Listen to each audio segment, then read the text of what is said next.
के हालात ये हैं कि जो इनके पदा पे जो मंत्री बैठे, जो अध्यक्ष बैठे, वो हमारी बेटिया की इज्जत पात डाल रहे सरेआम, और सरकार कुछ इस चीज़ की जवाबदेही नहीं दे रही। यहाँ तक कि लोकतंत्र देश के अंदर FIR तक भी दर्ज नहीं हो रही बेटियों की, तो इससे बड़ी शर्म की बात क्या होगी।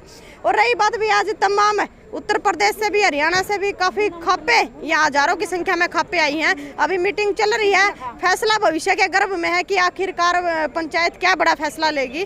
लेकिन जहाँ तक मुझे लगता है, क्योंकि बच्चों के ओलंपिक्स के भी खेल अभी टाइम चल रहा है, ओलंपिक्स के खेल नज़दीक हैं, तो कहीं ना कहीं बच्चों का भविष्य भी खराब होने की कगार पे है, क्योंकि अपनी प्रैक्टिस नहीं कर पा रहे। अभी ये धरना दें, न्याय की लड़ाई लड़े, या अपनी प्रैक्टिस करके अपना करियर बनाए। करियर तो सरकार खत्म कर चुकी है इनका, लेकिन कहीं ना कहीं अभी हमारी खापे जो हैं वो इस चीज़ का स्टैंड लेंगी कि जो हमारी बहनें हैं वो यहाँ दंगल में कुश्ती जब करा ना एक खिलाड़ी, तो यूँ लगा लो भाई। एक मिनट हो गया, एक मिनट बंद हो गया आपके, थोड़ा तो है बंद, एक मिनट वो ऐसे कट गया था। नहीं, इन वाली भी लगा लो, सारे इकट्ठे लगा लो। हाँ चलो।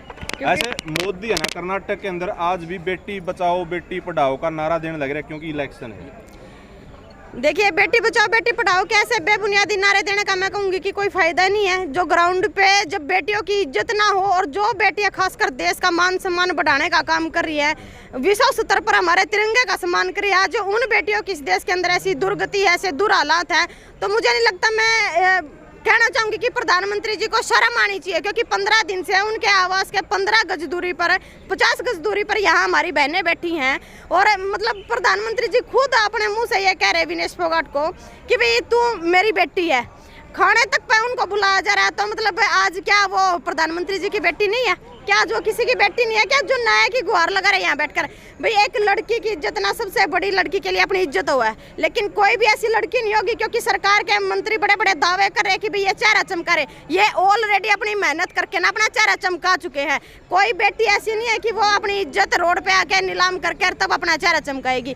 कहीं ना कहीं बर्दाश्त से बाहर बात हुई है, तब जाके बेटियों को रोड पे उतरना पड़ा। और ब्रज सिंह भूषण जो बड़े बड़े ये दावे कर रहे हैं कि भाई प्रधानमंत्री जी बोलेंगे तो मैं इस्तीफा दे दूंगा, बोला वरना इस्तीफा नहीं दूंगा। अरे यदि आप सच्चे हो, नेक दिल हो, ईमानदार हो, तो आप अपनी सरकार को बोलो ना कि भाई FIR दर्ज करो, मुकदमे दर्ज करो, निष्पक्ष जांच करो, पता चल जाएगा खिलाड़ी झूठे या फिर आप झूठे हो। वो तो दूध का दूध पानी का पानी हो जाएगा। तो मैं इस्तीफा दे दूंगा। कोई भी CCTV सबूत, अरे सबूत कौन दिखाएगा? बंद कमरे के अंदर कोई ऐसा मतलब इंसान है कि जो कैमरे के सामने लड़कियों का शोषण करेगा? गोल्ड मेडल लिया तो कोई साची थोड़ा है, दो गोल्ड मेडल ले भी तो जेल में मच्छर मारे है। उसका बैकग्राउंड उठा करके देखिए, आप ब्रज सिंह भूषण का बैकग्राउंड उठा करके देखिए। कोई एक लड़की बोले हम मान ले झूठी होगी, 2 भी बोले मान ले, 8 लड़कियां ने केस डाल रखा है, FIR डाल रखी है, तो क्या 8 लड़की झूठी होगी? इसके ऊपर भी कहने लग रहा है क्या मैं शिलाजीत की रोटी खाता हूँ। शिलाजीत कह रहे भाई वो तो शिलाजीत की रोटी खावेंगे, पदा पे बैठे हैं, रोटी खानी तो हमारी दुबर कर रखी है, जिनकी बहू बेटे की इज्जत पर सरेआम डका डाला जाने लग रहा है। और हम कहना चाहेंगे उन्होंने कि भाई FIR लॉन्च करके ना निष्पक्ष इस मामले की जांच हो, पता चल जाएगा, दूध का दूध पानी का पानी हो जाएगा। आखिर FIR तो लॉन्च हो चुकी है, FIR लॉन्च हो चुकी है। भाई सरकार इनकी है, प्रशासन इनका, हम उम्मीद किसी से नहीं लगा रहे कि हमने न्याय मिलेगा, क्योंकि सारा सौदा इनका है। खासकर आरोपी भी वही हैं जो इनकी सरकार के हैं, पदा के ऊपर बैठे हैं। तो मतलब बड़े शर्म की बात है। सुप्रीम कोर्ट ने हमारा साथ दिया था, लेकिन सरकार के प्रेशर में कहीं ना कहीं सुप्रीम कोर्ट भी हमें साइड हटता नजर आ रहा है। धरने के ऊपर बबीता जो फोगाट की बेबी है, वो सिस्टर है, वो क्यों नहीं दिखने लग रही, क्या कारण? नहीं देखिए, तमाम जितने भी हमारे खिलाड़ी है सारे यहाँ धरने पर नजर है। जो कोई जिसके मन में थोड़ा बहुत लालच ना, भाई लालच कुछ भी करवा दिया करा है। लेकिन मैं सरकार ने न्यू कहना चाह रही भी, तमाम जितने भी खिलाड़ी आप बेटी बचाओ बेटी पढ़ाओ के नारे देते हैं, तो मतलब क्या आप जब कार्रवाई करोगे क्या पूरे देश की बेटियों के साथ ये हालात होंगे? बेटी बचाओ बेटी पढ़ाओ का नारा दिया तो बेटियों की इज्जत सभी के लिए समान है, चाहे वो एक बेटी हो चाहे फिर वो 1000 बेटी हो। बेटियों की इज्जत तो नारे के जो आपने नारा दिया वो सक्सेस तो तभी होगा ना, वो सक्सेस कि भी जो बेटियों का सम्मान होगा। यदि देश की कोई एक भी बेटी दुखी है तो वो नारा में सक्सेसफुल नहीं समझती सरकार। आज का दृश्य देखें, 2021 याद दिलाने लग रहा है, जिस टाइम किसान आंदोलन चलने लग गया था, तमाम खापे तमाम आपके लीडर आए हुए, बड़े नरेश टिकैत की बात कर लो, चौधरी राकेश टिकैत की बात कर लो, क्या अगर सरकार बैकफुट पर नहीं आती आज तो दोबारा से बड़ा आंदोलन? देखिए बिल्कुल बड़ा आंदोलन होगा, क्योंकि उस टाइम हमारे किसान आंदोलन की बात थी, सिर्फ किसानी खेती तक की बात थी। लेकिन अब की बार जो बात आई है वो नस्ल पर बात आ चुकी है। जब देश के अंदर हमारी बहन बेटियां सुरक्षित नहीं होंगी तो मतलब क्या फायदा फिर ऐसे लोकतंत्र देश का? भाई इससे अच्छा तो वही गृह युद्ध जैसी स्थिति छिड़ जाएगी फिर ये समाज और सरकार का बीच में। हम सरकार ने न्यू कहना चाहो भी या तो समय रहते जाग जाओ, इस मामले की निष्पक्ष जांच हो, वरना ऐसा काम ना हो जाए कि जिस तरह पहले बॉर्डरों तक सीमित थे, दिल्ली के अंदर पैर रखने को जगह नहीं मिलेगी। और आज भी तमाम जगह से जितने भी हमारे किसान साथी आए, जितने भी मजदूर आए, जितने भी समाज के लोग इन बेटियों के समर्थन में आए, उनको जगह जगह पर रोका जा रहा है। जिला स्तर पर भी उनको रोका जा रहा है। यदि उनको परमिशन दे दी जाए और यहाँ से एक बड़ी कॉल चली जाए तो मतलब दिल्ली के अंदर पैर रखने को जगह नहीं मिलेगी। मामला देश की हालात कुछ और ही होंगे फिर यदि इन बेटियों को न्याय नहीं मिला तो। बेटियां सेफ नहीं है, नहीं, कहाँ बेटियां सेफ है? आम बेटियों के तो हर रोज हर मिनट में बलात्कार होते हैं। किसी को सोशल मीडिया कवर कर पाती है, किसी को नहीं कवर कर पाती है। लेकिन आप यूँ सोचिए कि भाई देश के अंतर्राष्ट्रीय जोन से खिलाड़ी हैं, उनके साथ ये हालात है। वो आरोप लगा रहे, देखिए आरोप तय, देखिए आरोप तय हो वो ना हो वो बाद की बातें होती है। लेकिन सरकार, लोकतंत्र देश के अंदर FIR दर्ज करके उस मामले की निष्पक्ष जाँच करना ये सरकार का फर्ज है। सरकार अपने वायदे से पीछे हट रही है। अरे फिर किस चीज के लिए ये बड़े बड़ी किताबें लिख दी कानून की? किस चीज के लिए फिर ये कानून बनाए जब आपको तानाशाही फरमान जारी करना है? तो मतलब सरकारों को हम कहना चाह रहे हैं ये बात। और भाई रही बात है, आप लोगों ने एक सवाल करा, भी ये कांग्रेसी बैठे हैं, राजनीति वाले बैठे, तो मैं सरकार से पूछना चाहती हूँ, क्यों देते हैं आप विपक्ष को मौका, क्यों देते हैं कि वो आपकी खिलाफत करे? आप करो ना बेटियों का सम्मान, आप बोलो बेटियों के हित में। आपने पहले ही रिपोर्ट दर्ज करके बेटियों के साथ निष्पक्ष जाँच कर देनी चाहिए थी। देखिए फोगाट सिस्टर जो है फेडरेशन पे कब्जा करना चाह रही है, तो कोई, मैं समझती हूँ कि कोई ऐसी बेटी नहीं होगी जो सरेआम रोड पे आकर अपनी इज्जत को नीलाम करेगी। अरे किसी चीज पर कब्जा करने खातर है, किसी चीज पर कब्जा करने खातर ऑलरेडी हमारी बाण मेहनत करने लग रही है।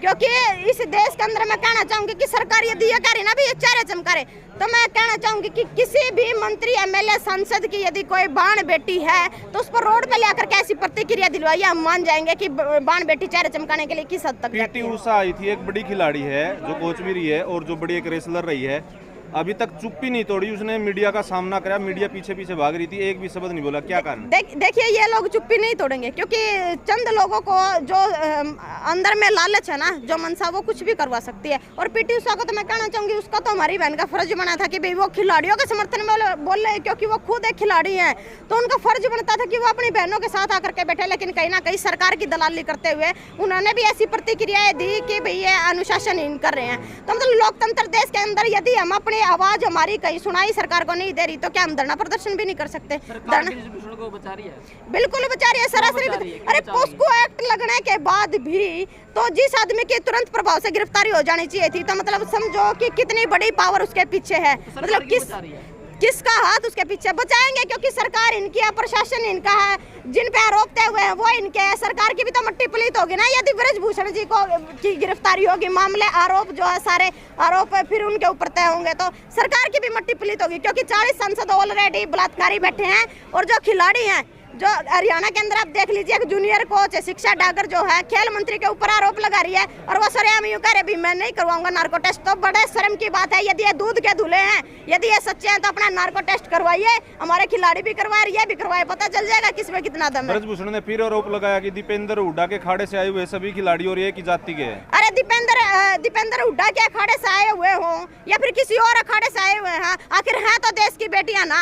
आपके ऊपर आरोप लगा रही संगीन, तो बड़े शर्म की बात। आपको शर्म नहीं आती? आपके ऊपर किसी की बाण बेटी ऐसे आरोप लगा रही है, तो आप उनको साबित करें कि आप सच हो, आप साबित करें कि आप बेगुनाह हो। तो मतलब एलिगेशन एक दूसरे पर लगाना ये कोई औचित्य की बात नहीं है। 200 करोड़ रुपए, फिर मैं कहना चाहूंगी भी 200 करोड़ रुपए यदि हमारे द्वारा होंगे तो भाई हम क्यों इस देश में रोड़ा के ऊपर बैठे होंगे?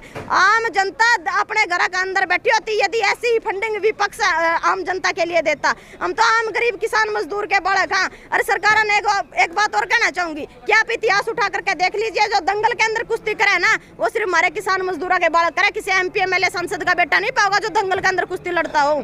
जी प्रियंका जी, आपका बहुत बहुत धन्यवाद। फिलहाल आप कौन? अच्छा कविता जी, आप आपने इनका ही समय ज्यादा ले लिया, ट्रेन निकल जाओगी हमारी। ट्रेन कोई नहीं, आप भी आए हो लगातार, पहले भी आए थे, 1-2 दिन पहले भी आई थी, कविता जी भी आई थी, ओके, प्रियंका जी भी आई थी। क्या लगता है जल्दी समाधान हो जाएगा? आज अगर फैसला नहीं आया तो फिर कितना लंबा चल सकता है आंदोलन? देखिए समाधान की बात तो आप सबको वैसे भी दिखाई दे रहा है, ये सरकार समाधान नहीं करने वाली। यहाँ समाधान करने के लिए खाप पंचायतों को आगे आना पड़ेगा और खाप पंचायतों के अंदर वो दम है जो अपनी बहन बेटियों की इज्जत के लिए कुछ भी कर सकते हैं। हम सुप्रीम कोर्ट के फैसले को भी नाकारा कर सकते हैं। सबसे बड़ा सवाल यहाँ आपने अभी पूछा था, आपने अभी बोला इनको दीपेंद्र जी के अखाड़े से आए हैं। तो जब ये बेटियां मेडल लेके आती है तब दीपेंद्र के अखाड़े से क्यों नहीं आती है? ब्रजभूषण बोल रहे, ब्रिजभूषण जो भी बोल रहा है, तब ये दीपेंद्र के अखाड़े से क्यों नहीं आती? तब देश का मान सम्मान क्यों हो जाता है? तब तिरंगा क्यों लहराते हैं वो? क्यों इन्हें डिनर पर बुलाते हैं? बहुत से ऐसे सवाल हैं जो हम भी करना चाहते हैं, उन्होंने तो कर लिए, हम भी करना चाहते हैं। अगर दम है तो सामने आके हमारे सवालों का जवाब दीजिए। सरकार चाहती है साक्षर होना, साक्षर बनाना इस देश को, लेकिन कहाँ साक्षर बनाया उन्होंने? यहाँ अनपढ़ता की पहली सीढ़ी है ये, जहाँ बेटियों को इतना ऊंचाई, इतने विश्व पटल पर पहुंचाकर उनके साथ ऐसे ऐसे घिनौने काम किए जा रहे हैं। ये असाक्षरता ही तो फैलाई जा रही है। डिजिटलता के नाम पर यहाँ लोगों को बरगलाया जा रहा है। हर बार बोल रहे हैं हम ये कर देंगे वो कर देंगे, लेकिन मैं यहाँ जंतर मंतर पर दिखाना चाहती हूँ। आप कैमरा घुमाकर दिखाइए, हर जगह धरना प्रदर्शन लगा हुआ है। कहीं बेटियों के लिए, कहीं किसान कौम लगा रही है, कहीं कर्मचारी लगा रहे हैं, कहीं व्यापारी लगा रहे हैं। कौन सा वर्ग सुखी है? बहुत से ऐसे सवाल है हमारे मन में जो हम ब्रिजभूषण जी से भी करना चाहते हैं, प्रधानमंत्री मोदी जी से भी करना चाहते हैं। आप सामने आइए और हमारे सवालों का जवाब दीजिए। आज तमाम खापें आई हुई है देश की, और आप विनय से मिलोगे और तमाम खिलाड़ियों से मिलोगे। किस तरह का कॉन्फिडेंस लेवल है, किस तरह का मनोबल गिरा हुआ है, मतलब एक्साइटमेंट है उनकी? देखिए, मनोबल तो नहीं गिरेगा हमारी बेटियों का। जब हमारी बेटियां विश्व में एक परचम लहरा कर आई हैं तो मनोबल कैसे गिर सकता है?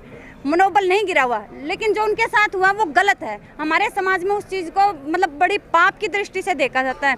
लेकिन यहाँ ब्रिजभूषण जी को हम कहना चाहते हैं, हमारे हौसले कल भी बुलंद थे, आज भी बुलंद है, आने वाले समय में भी बुलंद रहेंगे। आपको तो हम जेल के अंदर पहुँचा के ही रहेंगे। अगर आप में दम है तो आप अपना टेस्ट या FIR क्यों नहीं होने दे रहे? अभी हरियाणा में जो हो रहा है, उन्हें महिला को उसने लगा रखा है उनके ऊपर आरोप, तो उन्होंने वहाँ नार्को टेस्ट करवाने से मना कर दिया। जहाँ जहाँ बीजेपी है, मैं यहाँ बताना चाहूँगी, 40 बलात्कारी सांसद जिस सरकार में बैठे, वो हम न्याय की उम्मीद कर सकते हैं क्या? बीजेपी ने एक ऐसी मशीन लगाई है, जो भी बलात्कारी है, क्रिमिनल है, सबको उसमें डालती है और वो बाहर निकलते हैं जब साफ होके निकलते हैं। तो ऐसा नहीं चलेगा। कौन सी मशीन ले रहे फिर वो बीजेपी से पूछो ना, बीजेपी से पूछो। यहाँ समाज देहात लगाएगा बीजेपी के ऊपर मशीन, और वहाँ से जो ये हर रोज के नए बिल और ये कुकृत्य, ये क्राइम जो बढ़ रहा है, इसके ऊपर हम कुछ लगाने का काम समाज देहात और खाप पंचायत करें। जी, धन्यवाद।